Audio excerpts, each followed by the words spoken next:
Hello, good morning students. कैसे हो सभी? देखो, पिछली क्लास में अपन ने डीपीडी, डब्ल्यूपी और टीपी में रिलेशन पढ़ा था। उसमें अपन ने वाटर मूवमेंट पढ़ी थी, डीपीडी के अकॉर्डिंग भी, टीपी के अकॉर्डिंग भी और डब्ल्यूपी के अकॉर्डिंग भी। डीपीडी के अकॉर्डिंग वाटर मूवमेंट किधर से किधर थी? लो डीपीडी से हाई डीपीडी की ओर वाटर मूवमेंट हो रही थी। अब डीपीडी, डब्ल्यूपी और टीपी के रिलेशन के बाद अगला जो टॉपिक था ना, मतलब पिछले टॉपिक में अपने वाटर मूवमेंट पढ़ी थी अकॉर्डिंग टू डीपीडी। अब डीपीडी के बिना एक दूसरी टेक्निक और है वाटर मूवमेंट कैलकुलेट करने की, उसका नाम है वाटर पोटेंशियल। अगला टॉपिक अपन का आता है वाटर पोटेंशियल। मतलब वाटर पोटेंशियल के अकॉर्डिंग भी अपन वाटर मूवमेंट कैलकुलेट कर सकते हैं कि वाटर मूवमेंट किधर से कौन सी सेल में होगा।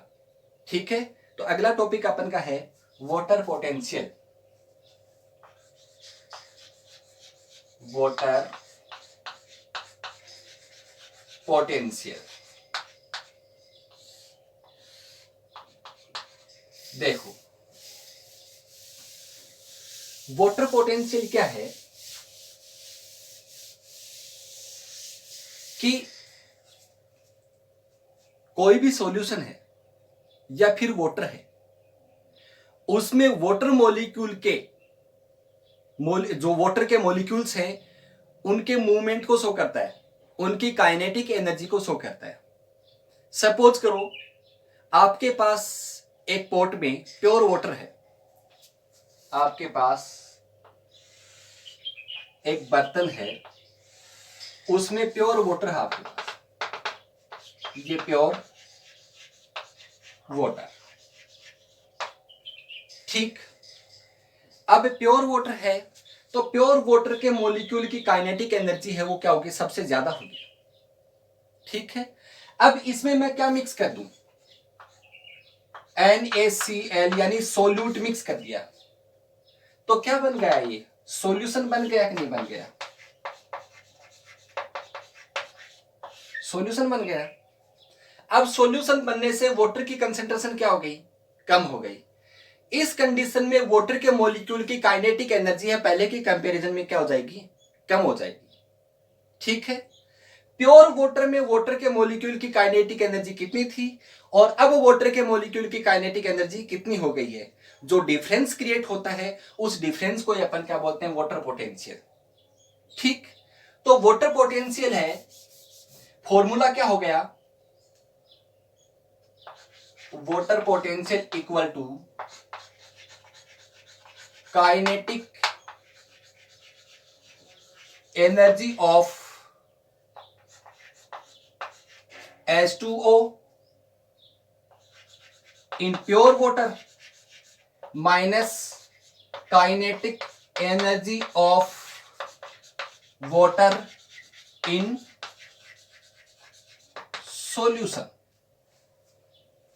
ठीक है, तो जितना डिफरेंस आएगा यानी प्योर वाटर के मॉलिक्यूल की काइनेटिक एनर्जी थी, अगर उसका सॉल्यूशन बना दिया जाए तो सॉल्यूशन में वाटर के मॉलिक्यूल की काइनेटिक एनर्जी थी, दोनों का डिफरेंस है वही क्या है? वाटर पोटेंशियल है। सपोज करें प्योर वाटर के मॉलिक्यूल की काइनेटिक एनर्जी कितनी थी? 10 थी, और इसमें NaCl मिक्स करने के बाद वाटर के मॉलिक्यूल की काइनेटिक एनर्जी कितनी हो गई? 8 हो गई सपोज करो। तो कितना डिफरेंस आया? 2। यही क्या है? वाटर पोटेंशियल है। समझ रहे हो बात आप? कोई दिक्कत नहीं। प्योर वाटर का जो वाटर पोटेंशियल है वो क्या होता है? हाई होता है। क्या होगा? हाई। अब कैसे होगा वो अपन समझ आएंगे, आगे कैलकुलेशन करेंगे तब। ठीक है, वाटर पोटेंशियल कॉन्सेप्ट किसने दी थी? सलेटियर एंड टायलर ने दी थी। वाटर पोटेंशियल कॉन्सेप्ट किसने दी थी? सलेटियर एंड टायलर ने दी थी। वाटर पोटेंशियल को साई डब्ल्यू से या सिर्फ साई से लिख सकते हैं। इसको साई डब्ल्यू से या साई से लिखा जा सकता है, नोट किया जा सकता है। ठीक है, इसका जो यूनिट होती है वो बार भी लिख सकते हैं या फिर पास्कल भी लिख सकते हैं, बार या पास्कल। वैसे प्रेशर की होती है। ठीक है, अब देखो अपन वाटर पोटेंशियल कैलकुलेट करें। इसके लिए अपन को दो तीन एक चीजें चाहिए। वाटर पोटेंशियल समझ में आ गया।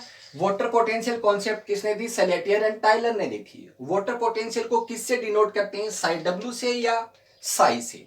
वाटर पोटेंशियल की यूनिट क्या होती है? बार या फिर पास्कल। वाटर पोटेंशियल होता क्या है? प्योर वाटर में वाटर मॉलिक्यूल की kinetic energy minus kinetic energy of water molecule in solution.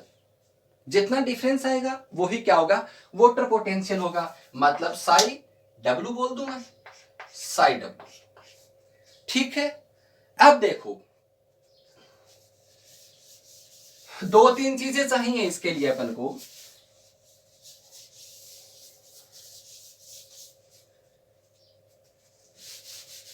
Sai W यानी वाटर पोटेंशियल के लिए जो फॉर्मूला है वो होता है psi S plus psi P plus psi M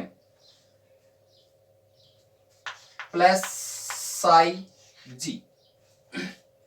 ये वाटर पोटेंशियल का फॉर्मूला है। अब इसमें साई एस क्या होता है ये देखना है अपन को। साई एस साई एस को बोला जाता है ऑस्मोटिक पोटेंशियल। क्या बोलते हैं इसको? ऑस्मोटिक पोटेंशियल बोलते हैं। ऑस्मोटिक पोटेंशियल होता क्या है? आपने पिछली क्लास में पढ़ा होगा स्टूडेंट्स कि ऑस्मोटिक प्रेशर था। ठीक है, ऑस्मोटिक प्रेशर अपन ने पढ़ा था। प्योर वाटर का ऑस्मोटिक प्रेशर कितना था? 0 था। कितना था? 0। ठीक है, सपोज करो आपके पास प्योर वाटर है, प्योर वाटर। ठीक, इसका ओपी कितना है? 0 है। ये अपन ने पिछली क्लास में पढ़ लिया था। अब इस प्योर वाटर में अपन ने कितना सोल्यूट मिक्स कर दें? 100 ग्राम सोल्यूट मिक्स कर दें, 100 ग्राम NaCl मिक्स कर दिया तो ऑस्मोटिक प्रेशर क्या होगा? इंक्रीज होगा। याद है, osmotic pressure is directly proportional to the amount of solute. तो प्योर वाटर का 0, तो इसमें सोल्यूट मिक्स करने से ऑस्मोटिक प्रेशर इंक्रीज होगा। सपोज करो 1 आ गया। अब आप कितना मिक्स कर दो? 200 ग्राम NaCl मिक्स कर दो। मान लो कितना आ गया? ऑस्मोटिक प्रेशर 2 आ गया, सपोज करें। अब कितना मिक्स करते हैं अपन? 300 ग्राम NaCl मिक्स कर दिया, कितना आ गया? 3 आ गया। ठीक, अब बात करते हैं अपन साई एस। प्योर वाटर का ऑस्मोटिक पोटेंशियल है, वो भी कितना होता है? 0 होता है। कितना होता है? 0। ठीक, अब ऑस्मोटिक पोटेंशियल क्या है, इसको कैसे डिफाइन करें? कि किसी भी प्योर वाटर में सोल्यूट मिक्स करने से उसके पोटेंशियल में जो डिक्रीजमेंट होता है वो ही क्या होता है? ऑस्मोटिक पोटेंशियल होता है। Osmotic potential is equal to osmotic pressure but in negative. Osmotic potential है वो ऑस्मोटिक प्रेशर के क्या होगा? इक्वल होता है बट नेगेटिव में होता है। तो प्योर वाटर का ओपी कितना? 0। तो प्योर वाटर का ऑस्मोटिक पोटेंशियल भी कितना? 0। बट नेगेटिव की बात कर रहा था तो 0 तो क्या नेगेटिव क्या पॉजिटिव? 0 0 ही होता है। अब जब 100 ग्राम NaCl मिक्स किया था तब ओपी कितना? 1। तो साई एस यानी ऑस्मोटिक पोटेंशियल कितना हो जाएगा? 1 इक्वल टू, बताया मैंने अभी कि साई एस है वो ओपी के बराबर होता है बट नेगेटिव में होता है। तो ओपी के बराबर हो गया बट नेगेटिव। ये ओपी 2 तो साई एस कितना? 2 बट नेगेटिव। ये कितना? 3 तो साई एस भी कितना? 3 बट नेगेटिव। समझ में आ गई बात आपकी?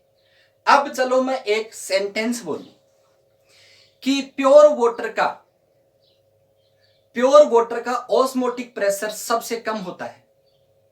प्योर वाटर का ऑस्मोटिक प्रेशर सबसे कम होता है और प्योर वाटर का वाटर पोटेंशियल सबसे ज्यादा होता है। सॉरी, ऑस्मोटिक पोटेंशियल सबसे ज्यादा होता है। सॉरी, प्योर वाटर का ऑस्मोटिक प्रेशर सबसे कम होता है और प्योर वाटर का ऑस्मोटिक पोटेंशियल सबसे ज्यादा होता है। प्योर वाटर का ओपी सबसे कम होता है और प्योर वाटर का ऑस्मोटिक पोटेंशियल सबसे ज्यादा होता है। ठीक, अब देखें अपन इसमें कि यहां पर प्योर वाटर था, इसमें सोल्यूट मिक्स किया तो कितना आया 1, और सोल्यूट मिक्स किया तो 2, और सोल्यूट मिक्स किया तो कितना आया 3। अब 0 है वो 1 2 3 से कम है या ज्यादा है? कम है, तो सबसे कम होगा। अब प्योर वाटर है, उसका ऑस्मोटिक पोटेंशियल कितना? 0। सोल्यूट मिक्स किया तो -1, और सोल्यूट मिक्स किया तो -2, और सोल्यूट मिक्स किया तो -3। अब बताइए 0 ज्यादा है या -1 ज्यादा है? 0 ज्यादा है। 0 ज्यादा है या -2 ज्यादा है? 0 ज्यादा है। 0 ज्यादा है या -3 ज्यादा है? 0 ज्यादा है। तो साई एस है वो 0 है, बट 0 इन डिजिट से तो, इन वैल्यू से तो क्या होगा? ज्यादा होगा। इसलिए अपन ये कह सकते हैं कि प्योर वाटर है, उसका प्योर वाटर का ऑस्मोटिक पोटेंशियल है वो क्या होता है? सबसे ज्यादा होगा। 0 होगा बट 0 सबसे, इन सबसे ज्यादा है। ये तो हो गया साई एस। इसके बाद मैं बात करूं साई पी की। साई पी को बोलते हैं प्रेशर पोटेंशियल। प्रेशर पोटेंशियल क्या होता है? जो टीपी पढ़ा था ना अपने, टीपी के बराबर होता है, यानी कि psi P equal to TP. अगर टीपी पॉजिटिव होगा तो साई पी भी पॉजिटिव होगा, और टीपी नेगेटिव होगा तो साई पी भी नेगेटिव होगा। समझ गए बात आप? फिर बात करूं मैं साई एम। इसको बोलते हैं मैट्रिक्स पोटेंशियल। मैट्रिक्स पोटेंशियल देखो क्या होता है कि कोई भी सेल है, उसकी वो सरफेस जो वाटर एब्जॉर्प्शन करती है उसको बोलते हैं अपन मैट्रिक्स। ठीक है, और उसके द्वारा जो प्रेशर क्रिएट किया जाता है, उससे जो पोटेंशियल इंक्रीज होता है उसको बोलते हैं अपन मैट्रिक्स पोटेंशियल। ठीक है, तो सेल के लिए जो मैट्रिक पोटेंशियल है ना, उसकी जो वैल्यू है वो लगभग 0 होती है, तो इसकी चर्चा लगभग अपन नहीं करते वाटर पोटेंशियल में। फिर ग्रेविटेशनल पोटेंशियल, साई जी क्या है? ग्रेविटेशनल पोटेंशियल, इसकी वैल्यू है वो भी क्या होती है? 0 ही होती है। तो अपन वाटर पोटेंशियल के लिए जो फॉर्मूला लिखते हैं वो सिर्फ इतना ही लिखते हैं, psi S plus psi P, यानी psi W equal to psi S plus psi P. समझ में आई क्या चीज आपकी? ठीक है, अब वाटर पोटेंशियल अपन कैलकुलेट करें तीनों टाइप की सेल के लिए। अपन के पास 3 टाइप की सेल थी, जैसे अपन ने डीपीडी कैलकुलेट किया था वैसे ही करते हैं अपन। कितनी टाइप की सेल है भाई? 3 टाइप की सेल है। सबसे पहली कौन सी सेल? कि सर टर्जिड सेल। दूसरी कौन सी सेल? कि सर फ्लैसिड सेल। तीसरी कौन सी सेल? कि सर प्लाज्मोलाइज्ड सेल। इनका अपन कैलकुलेट कर लेते हैं। Water potential psi W equal to formula क्या? Psi S plus psi P. ठीक है, अब सेल 3 टाइप की। सबसे पहले तो कौन सी सेल? Turgid cell. नंबर 2 कौन सी सेल? Flaccid cell. नंबर 3 कौन सी सेल? Plasmolysed cell. ओके, अब देखो टर्जिड सेल के लिए अपन ने क्या किया था? पिछली क्लास वाला जो लेक्चर था, अगर वो पढ़ा है तब ये चीज इजी समझ में आ जाएगी। उसमें मैंने आपको ये बताया था कि ओपी और टीपी की वैल्यू क्या होती है? बराबर होती है। टर्जिड सेल के लिए ओपी और टीपी की वैल्यू क्या होती है? बराबर होती है। मैंने 5 ली थी। ओपी की वैल्यू कितनी ली थी? 5 ली थी। टीपी की वैल्यू कितनी ली थी? 5 ली थी। लेकिन अपन को ओपीटीपी डीपीडी कैलकुलेट नहीं करना है, अपन को कैलकुलेट क्या करना है, वोटर पोटेंशियल कैलकुलेट करना है। कर लेंगे, नो दिक्कत। मैंने आपको बताया कि साई एस है वो ओपी के इक्वल होता है बट नेगेटिव में होता है। तो अगर ओपी यहां पर 5 है तो साई एस कितना हो जाएगा, -5 हो जाएगा। मैंने आपको बताया Sai P pressure potential TP के बराबर होता है। अगर टीपी पॉजिटिव है तो साई पी भी पॉजिटिव, टीपी नेगेटिव है तो साई पी भी नेगेटिव। तो साई पी क्या आ जाएगा, यहां पर 5 आ जाएगा। चलो फॉर्मूले में लिख दे, psi W equal to psi S यानी -5 प्लस साई पी यानी 5। साई डब्ल्यू इक्वल टू कितना आ गया, 0। कितना आया, 0 आया। इस कंडीशन में डीपीडी कितना था, इस कंडीशन में डीपीडी कितना था, मैं साथ में वो भी लेके चलूं। डीपीडी कितना था, डीपीडी के लिए फॉर्मूला क्या था, ओपी माइनस टीपी। ओपी कितना 5, टीपी कितना 5, डीपीडी इक्वल टू 0। चलो ठीक है, समझ गए चीज आप। तो यहां पर देखें अपन रिलेशन देख ले इनमें, साई डब्ल्यू 0, तो साई डब्ल्यू 0 है और साई एस -5 है। तो एक टर्जिड सेल है, उसका वाटर पोटेंशियल है उसके ऑस्मोटिक पोटेंशियल से ज्यादा होगा। कोई भी टर्जिड सेल है उसका साई पी उसके वाटर पोटेंशियल से ज्यादा होगा। ठीक, कैलकुलेट कर सकते हो, रिलेशन कर सकते हो, उनमें आप वैल्यू लिख रखिए, देख के कोई दिक्कत नहीं। एक फ्लैसिड सेल है, इस पर चले अपन। मैंने आपको क्या बताया था, फ्लैसिड सेल का टीपी, फ्लैसिड सेल पिचकी हुई है। पिचकी हुई है इसका मतलब उसकी वॉल है वो प्रेशर नहीं लगा रही है। वॉल तो प्रेशर तब लगाती ना जब सेल फूलती, या तो सेल पिचकी हुई है तो टीपी तो कुछ लगेगा नहीं, टीपी क्या होगा, 0 होगा। तो टीपी अगर 0 होगा तो साई पी क्या होगा, साई पी भी क्या होगा, 0 होगा। ठीक है, मैंने इस सेल के लिए ओपी कितना बताया था, मान लो 5 है तो साई एस कितना होगा, -5। चलो formula, psi W equal to psi S plus psi P.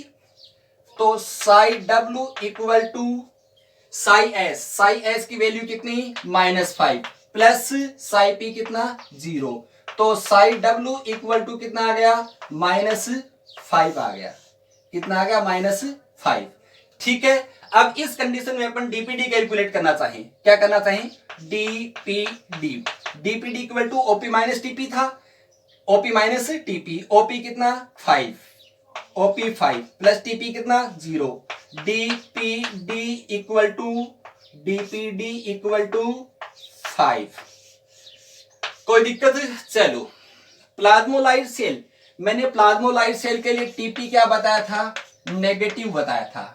तो साई पी भी क्या हो जाएगा, नेगेटिव हो जाएगा। मैंने ओपी क्या बताया था, 5, ओपी 5 लिया था तो साई एस कितना हो जाएगा, -5 हो जाएगा। अब psi W equal to psi S plus psi P, psi W equal to psi S कितना, -5 प्लस प्लस कितना हो जाएगा, साई पी नेगेटिव है, कितना था साई पी 5 तो -5। साई डब्ल्यू इक्वल टू कितना आ गया, -10 आएगा। कितना आ जाएगा, -10 आ गया। इस कंडीशन में डीपीडी कैलकुलेट करें, DPD equal to OP minus TP. DPD equal to OP कितना 5 माइनस टीपी कितना -5। DPD equal to 10। ठीक, कोई दिक्कत? तो मैंने, अब आप सोच रहे होंगे सर साथ में आपने डीपीडी क्यों बताया, डीपीडी तो पहली क्लास में बता ही दिया था।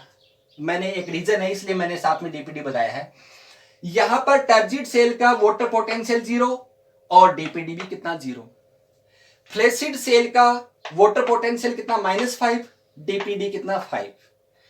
प्लाज्मोलाइट सेल है उसका वाटर पोटेंशियल कितना -10, डीपीडी कितना 10। आपको कुछ दिख रहा है क्या, कि सर दिख तो रहा है, आपने बोर्ड पर लिख रखा है, ये दिख ही रहा है हमें। मेरे कहने का मतलब ये है कि हर कहीं देख लो वाटर पोटेंशियल और डीपीडी की वैल्यू है वो सेम है बट ऑपोजिट है। -10 10।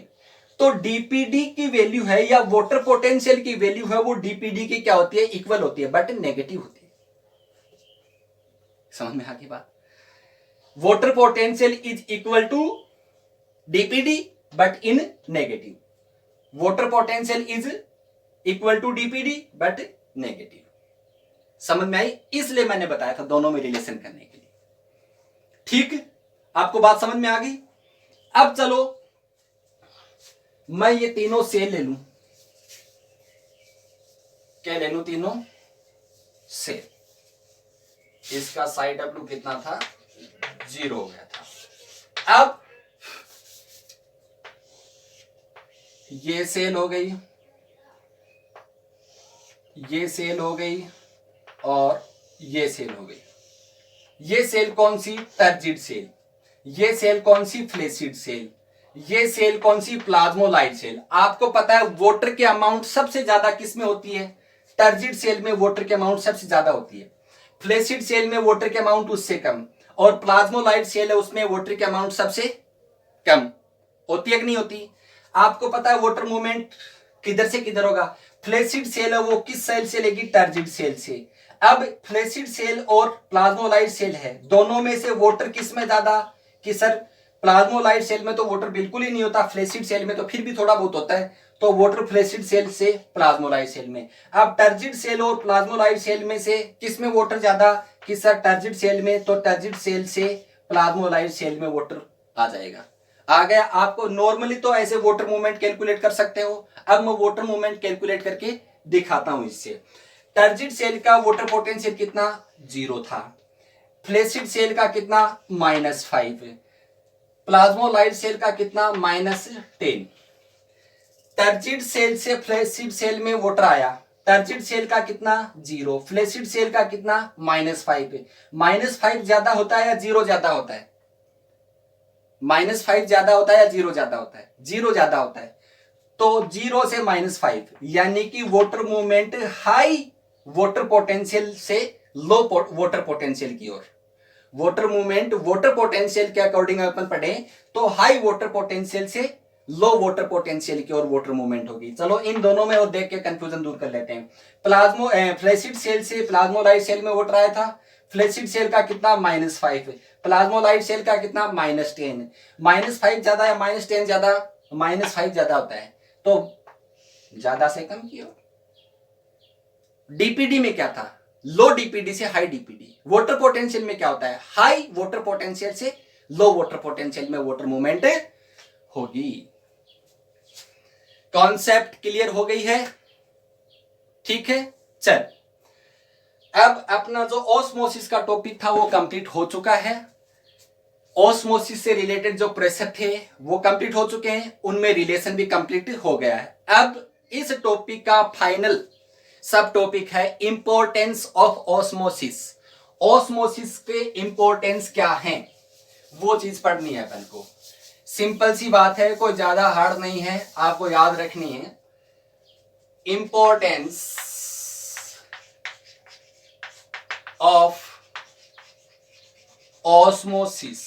देखो सपोज करो ये रूट है और ये रूट का हेयर है, ये रूट हेयर है, रूट हेयर। ये सॉइल सॉल्यूशन है, सॉइल सॉल्यूशन में क्या? वाटर।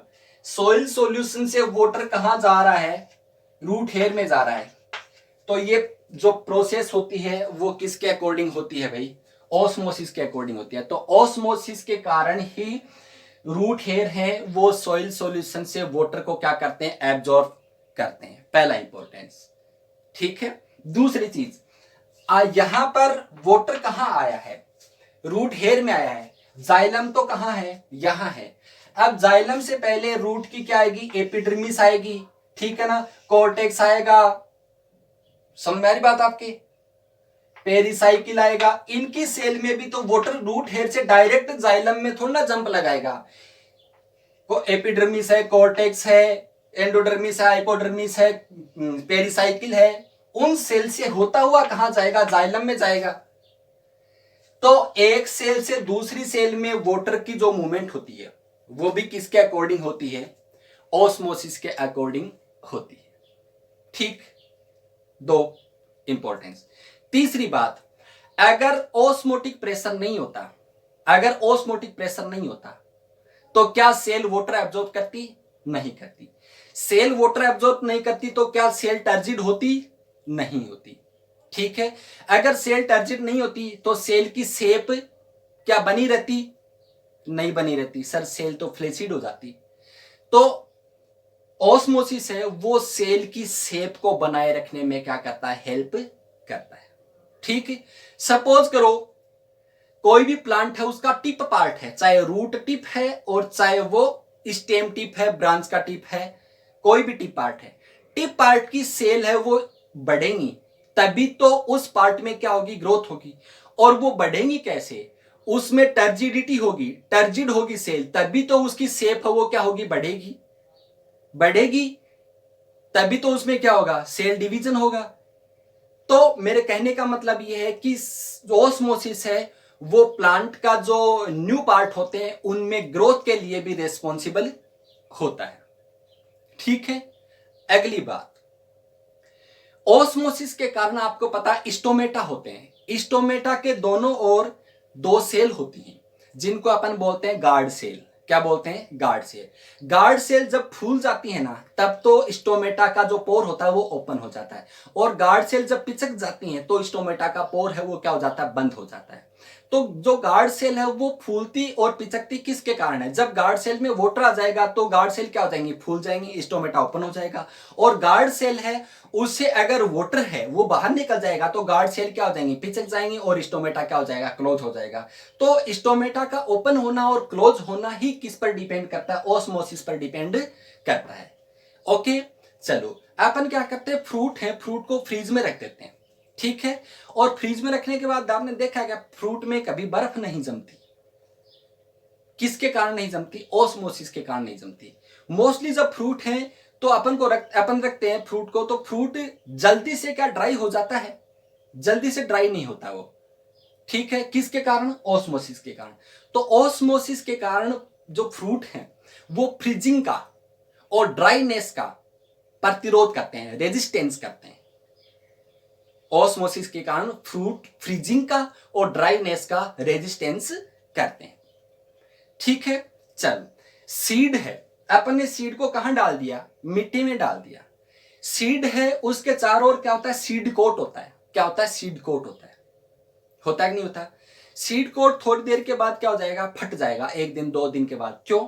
वाटर एब्जॉर्प्शन के कारण अंदर वाला जो प्रेशर लगेगा उसके सीड का, सीड कोट है वो क्या हो जाएगा? ब्रस्ट हो जाएगा। ओस्मोसिस के कारण ही सीड कोट फटता है और सीड क्या होता है? जर्मिनेट होता है।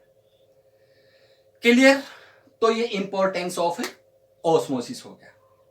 ऑस्मोसिस के कारण रूट हेयर वाटर का अब्जॉर्ब करते हैं। ऑस्मोसिस के कारण एक सेल से दूसरी सेल में वाटर क्या करता है? मूवमेंट करता है। ऑस्मोसिस के कारण ही स्टोमेटा हैं वो क्या होते हैं? ओपन होते हैं और क्लोज होते हैं। ऑस्मोसिस के कारण सेल की शेप है और साइज है वो बनी रहती है। ऑस्मोसिस के कारण ही प्लांट के न्यू पार्ट हैं उनमें क्या होती है? ग्रोथ होती है। ऑस्मोसिस के कारण फ्रूट हैं वो फ्रीजिंग का और ड्राइनेस का रेजिस्टेंस करते हैं, और ऑस्मोसिस के कारण सीड जर्मिनेट होते हैं। Okay students, clear? अपन ने ये मेथड्स पढ़ ली हैं। शॉर्ट डिस्टेंस की मेथड्स थी, डिफ्यूजन था, फैसिलिटेटेड डिफ्यूजन था और ऑस्मोसिस था। ठीक, अब नेक्स्ट क्लास में अपन ये पढ़ेंगे कि रूट हेयर ने जो वाटर एब्जॉर्ब किया है, शॉर्ट डिस्टेंस में ये था कि यहां से वाटर जाइलम तक जाए कैसे। तो नेक्स्ट क्लास में अपन ये पढ़ेंगे कि यहां से वाटर एब्जॉर्ब होकर रूट के जाइलम तक कैसे पहुंचेगा, यानी एक सेल से दूसरी सेल में कैसे ट्रांसफर होता जाएगा। Absorption of water in short distance transport, अगली क्लास में ये टॉपिक पढ़ना है अपन को। ठीक है, वाटर यहां तक आ जाएगा, उसके बाद अपन पढ़ेंगे लॉन्ग डिस्टेंस ट्रांसपोर्ट। ठीक है, आज की क्लास ओवर। ठीक स्टूडेंट्स, क्लियर?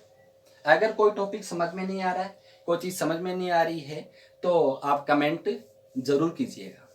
ठीक है।